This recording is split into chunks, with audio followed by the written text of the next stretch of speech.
Our next guest is the leading scorer for Towson.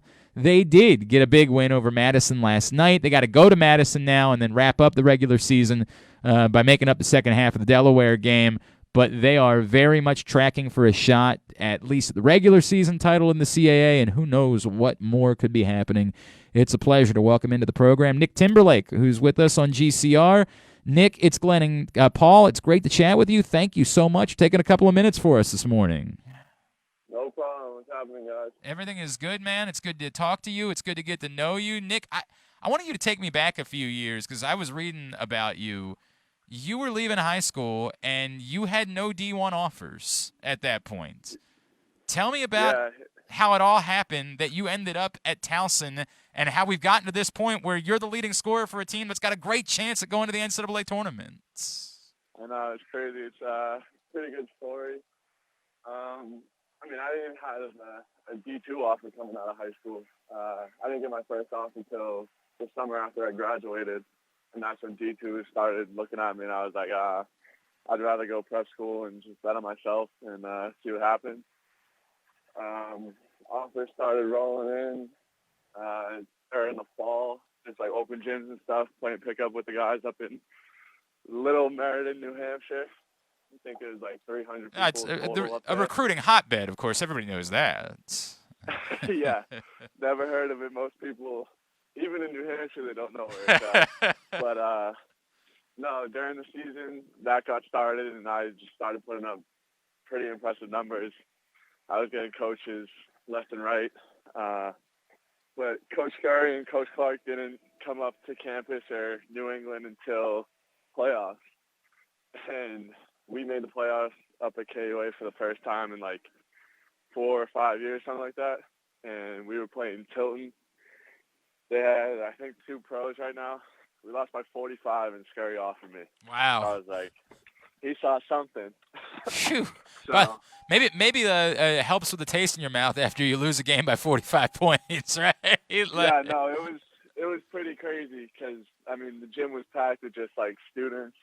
And then there was just a whole section of college coaches. And Scurry came right up to me right after, started talking to me and offered me on the spot. And then we did a in-home visit a couple of days later. He came all the way up from Maryland again. I think he just stayed in the area. I went back home, and he just sat me and my family down in the kitchen, just talking, just what he sees in me, what to expect, stuff like that. And then went on my visits and committed May 4th to Towson. I haven't looked back since. Did it help at all? And yours is maybe not quite as pronounced, but did it help at all that you guys largely shared the same accent when you were getting to know each other? I mean, being from Boston probably helps because one of his good friends is from or lives in Braintree now, so like I see him all the time, and I think he was just whispering in his ear the whole time, like, "Yo, you gotta check him out." My dad coached with Coach Clark at GW, Oh, so that's cool. Yeah. I mean, I have ties to Towson, which I didn't even know until I came here. That's wild, man. Oh well, and look at how things have turned out. Nick Timberlake is with us. Nick, this team, you've been through a lot, right? Like this is your 4th year now at Towson, and things have not always gone swimmingly since you arrived. How did this happen? That this group of guys, transfers coming in, couple of guys like you that have been in the program for few years. How did this happen? That this group of guys has gelled the way it has, and in the way that on any given night it could be any of you. There's nobody that's forcing the issue. Like that it's just the way that this team has become such a unit. How did that occur? Yeah, it's crazy, honestly. I mean, just from last year, seeing how just I mean, it was a weird year last year, but having Gibby, Charles, and Jawan come back, and me, I mean, we knew we had a good core group right there. Juan went down last year with the torn Achilles, so we knew he was going to come back stronger. And then just the transfers who came in have just been incredible. Cam Holden, Yep. Terry, Chase, Tone, all of them. I mean, I knew Terry. We played him when he was at GW. I knew Tone from AAU, so I knew they were both solid players, and I just knew Chase was the big body. So once I came back in the summertime. I came back in like July, and they were already practicing everything. And just the guys who have been here were just like, just wait till you get here. Like, we're going to be something this year. And it only took a couple of weeks where I was like, yeah, we're going to be really good. It seemed like you guys were aware that there weren't a lot of expectations for you before the season began. I've seen a few guys tweet out during the year a reminder of just how close to the bottom you guys were picked in the preseason CAA poll. Did you guys use that as motivation coming into the season? Did you guys use that or was there a quiet confidence that you knew how wrong everyone was? I think it's a little bit of both. I mean, I've always been a prove 'em wrong type of guy.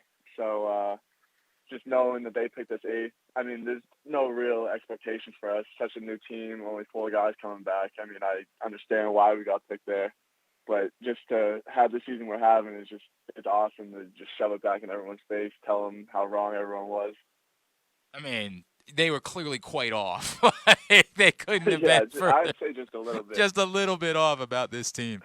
You guys are up 17 last night against Madison. They fight back, get within 3. A lot of teams, there's burden of expectations. You're dealing with a lot of things. A lot of teams crumble. Take me into that last night, early in the second half. What the conversation was like, who was saying what. Maybe nobody's saying anything. Why does this team not blink when you guys are getting punched back in a situation like that? Yeah, it was pretty funny. I mean, like you said, actually no one really said anything. We just kind of let Scary talk, and it was the 6 older guys in the game, and we just kind of all looked at each other, or the 6 guys who were playing at the time. We just kind of looked at each other and was like, we know what to do. Like, we're not going to fold. We're a very mature group. And we let Scary talk, just draw plays, and we executed, held them defensively in the last, 7 minutes. I think they scored 6 points, someone was saying. Yeah, that's correct. So, yeah. Just, not folding and staying 10 toes down is what we've been doing all year.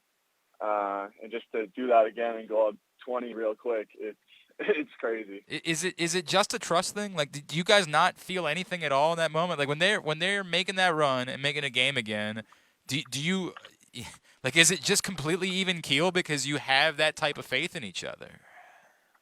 I'd say so. I say we have trust in everyone, really, to do anything. I mean, we were beating ourselves up, but they were also hitting tough shots. So we knew as soon as we calmed down again, we were going to get things going, and we did. Yeah, it turns out you were right about that. It turns out you were totally right. I don't want to look past, because you guys got to turn around and play Madison again, and that's probably tricky, right? To play it. This doesn't really normally happen this way, that you play a team twice in such a short amount of time. It's extraordinarily rare that the circumstance would play out. But I'm really interested in how you prepare for this scenario that you're faced with on Monday, because this ends up being probably a pretty important game for you guys and trying to get that top seed in the tournament. How do you prepare for a scenario where it's literally like you're starting the game at 9-0? How do you get ready for something like that? Yeah, I mean, first we got to win Saturday, of course. But, right. It's crazy. I don't think anyone's ever gone through playing 18 minutes down 9. We keep saying it's like a video game challenge where you're entering the spot and you just got to come back from 9 points down. Okay. So, I mean, we take it as a normal game, I guess, and we're down 9-0.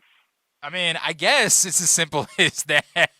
I guess it's that. And again, if you guys are that even keel, you probably handle it quite easily, I guess. But man, it is a unique spot. Tell me about the dunk against Wilmington. Obviously, everybody was having fun that night, and you guys are up big. You get the ball on the open floor. What's going through your mind about what you're going to do when you get to the basket? I mean, it was basically just try to rip the rim down. Me and Tim were talking because obviously they were celebrating big when they won here, so we wanted to put an exclamation point on a win if we could get it. And I mean, the game was over pretty quick in the second half. So it just happened to be Gibby stole the ball, and I just sprinted. I knew he was gonna find me. I just went in and just tried to rip the rim down. I mean, you damn near did, by the way. Holding on. I mean, there was a lot of authority in that particular dunk, and I could certainly feel that you guys were enjoying yourselves after a massive win like that. Um, Yeah, we definitely were. Nick Timberlake, just another couple minutes here on GCR. Nick, you probably more than we talked to some of the other guys. I was talking to Terry last week. Because you've been around a little bit longer, you probably have a little bit more of a concept of what this drought means to the Towson community. The fact that it's been over 30 years since there's been an NCAA tournament appearance, and to your point, I get it. You got another game to worry about on Saturday, and you got to keep things in perspective. But do you guys Mhm. talk about that all? Are you aware of it? And how significant would it be to you because you've been around longer to be a part of the team that ends that drought and gets Towson back into the NCAA tournament? Yeah, I mean, everyone says it every year. That's the goal. I mean, my sophomore year, we were really confident in it, and then obviously let one go against Northeastern. But I mean, this year it's we want to make history, be a part of history here at Towson, be remembered forever. So if we can make it that far, it'd be awesome. I mean, obviously, it would the community. I mean, the atmospheres have clearly picked up, right? Like, there have been some pretty Yeah, electric atmospheres in the last couple of games. yeah. I mean, it was packed last night. It's been loud the majority of our home games, so it's awesome just having that home court advantage. No doubt, man. No doubt. All right. So let's get to know you, Nick Timberlake, a little bit more. You're a Will Ferrell guy. Give me rank top three Will Ferrell movies ever. Ever. I'm gonna have to go Other Guys #1. That's my favorite Wow, what a movie. random choice at number one. Other guys, holy Random. smokes. I mean, is it because he shot Derek Jeter as a Boston guy? Is that part of the reason why Other Guys is number one on your Mark list? Wahlberg shot him, but no, Other Guys just been my favorite movie for a long time. Wow, wow, all right. Yeah, I'll go 2, Talladega Nights. Okay, I mean, you can do no wrong. No, and then 3's got to be Elf. I see. The only thing that I'm stunned that you would leave Step Brothers out of your top three. Like, I'm just stunned by Yeah. the fact that Step Brothers wouldn't crack the top three of Will Ferrell movies. I know. Here's a lot. I I don't mean, know. it is difficult. You're right. It is difficult to limit it to three. The man is a genius. Like, I understand exactly. Like, somebody would say, by the way, Old School's not even on that list. And I'd be like, holy crap, you're right. Right? Like, I my know. God, what a run. Gonna get a lot of looks saying Other Guys. That's for sure. No, that's why I jumped out. I'm like, holy crap! And, like, not to say it isn't a good flick. Like, I'm with you that it's a good flick, right? Like, Yeah. he's a biracial angel. I think about it all the time. But like, man, like the upper echelon of Will Ferrell films. I was thrown off by it. A Friday night in Nick Timberlake's life outside of basketball season. What does your life look like? Just hanging with friends. Okay, all right. Anything doing? I mean, are you a Yeah. gamer or anything like that? I'm not really big into video games. I don't know. I just can't get myself just to sit down and play them continuously. You see, More of like TV. okay. Give me something you're watching. Give me something that we all should be binging right now. Well, obviously Ozark. You gotta watch that. I mean, dude, I am so mad that they broke up the final season into two parts. Like, I'm furious about about it because I just want it now. Like, now that it's I'm used to it this way. I can't wait any longer. April 29th, the Yeah, second part especially comes out. Netflix. Netflix doesn't do that. Right? Like, what the hell, man? Like, I'm used to. I've been watching like the Pam and Tommy show on Hulu, so I've been like used to getting an episode every week, you know. But like, Okay. man, I want all of it. I want all of it once. I don't want to have to sit on it and remind myself of what Yeah. happened months later. That's, of course, Ozark's a good answer. Give me one more, then we'll let you go. A little bit older, but not older. It came out this year. Money Heist. I don't know it. What's Money Heist? It's this big group goes into a Spanish bank and robs it from the inside and just like takes everyone hostage. The army comes into play. Wow. It's a crazy movie. Okay, It's I'll one of those Spanish to English shows. All right, I'll listen. I am willing to give it a shot. Money Heist that's the call. Nick J. Timberlake on Twitter. What about on Instagram? Where can Towson fans be giving you a follow, Nick? And Timberlake 25. At ntimberlake25. Dude, congratulations on everything so far, and best of luck as the season continues. And may we be talking about magical things that you guys do down the stretch here. Thank you so much for taking a couple of minutes for us this morning. Thank you for having me. Nick Timberlake, Towson University's leading scorer. They got another big win last night over Madison. They got to turn around and go down to Madison for the final road game of the regular season, and then they got the Delaware thing on Monday to wrap up the regular season.